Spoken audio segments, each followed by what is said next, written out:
Pierre Hérété, dans la Loire, la CFDT a connu une histoire assez particulière et originale, parce que si vous étiez peu nombreux en nombre d'adhérents par rapport à la CFDT du Rhône, qui était, je crois, une des 7 premières unions départementales, vous étiez par contre très important sur le plan idéologique. En quoi ?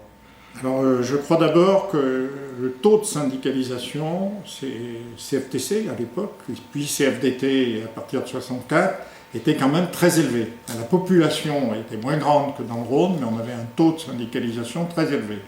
Deuxièmement, elle a été le courant reconstruction qui a fait travailler la CFDT, qui était la gauche de la CFDT, qui était à l'origine de sa transformation, était très présent dans la Loire. Le porte-parole de la minorité, c'était une minorité à l'époque, était René Matveï.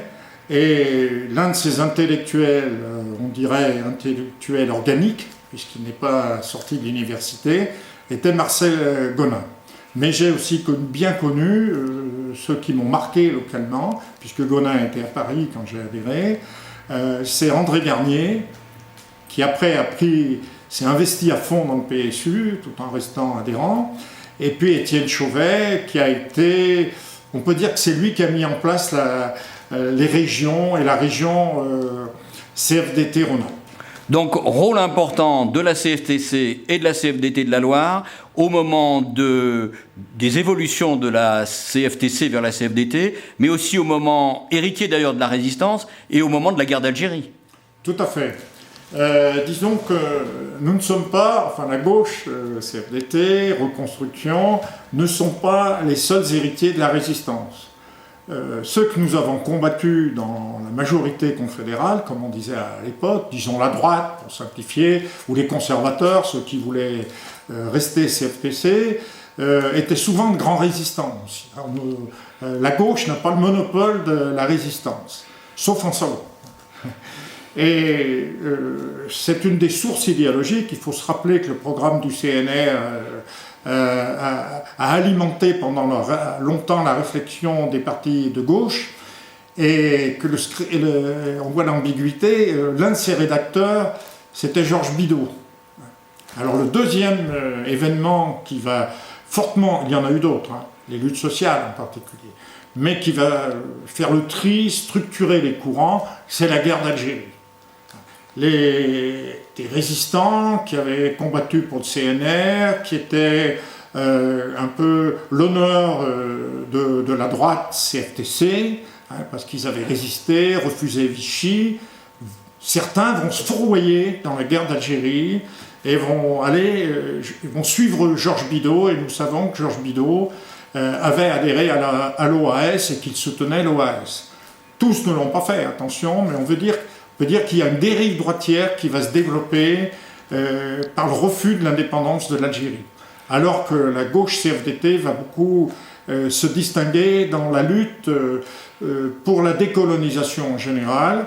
Et l'UD de la Loire, très tôt, va mettre en place un comité autour de René Matveï avec une vingtaine d'organisations, et aussi pour la négociation et pour la paix en Algérie et pour l'indépendance de l'Algérie. C'est des événements très structurants. Je pense qu'il y en a un troisième, c'est les grèves d'août 53.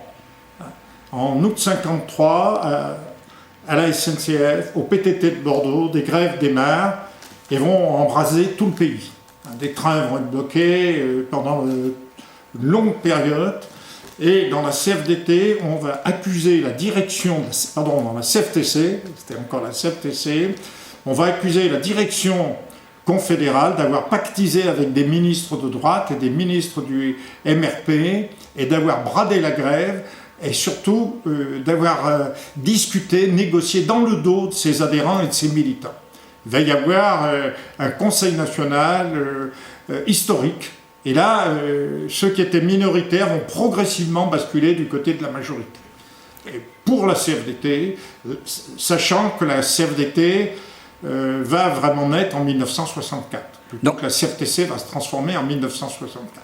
Et alors, autre point important qui prélude à mai-juin 1968, c'est les rapports assez étroits, et dans la Loire vous en avez été l'illustration, entre la CFDT et le Parti socialiste unifié.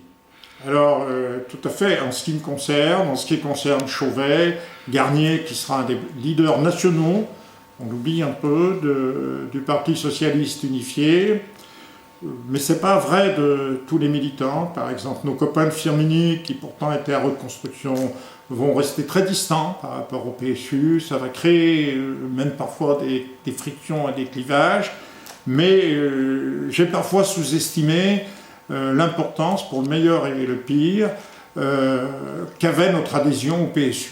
Nous étions très marqués parce qu'il y avait une sorte d'affinité, de réseau qui se déployait. Je signale qu'Edmond Maire, lui aussi, était au PSU. Fredo Krumnoff était aussi au PSU.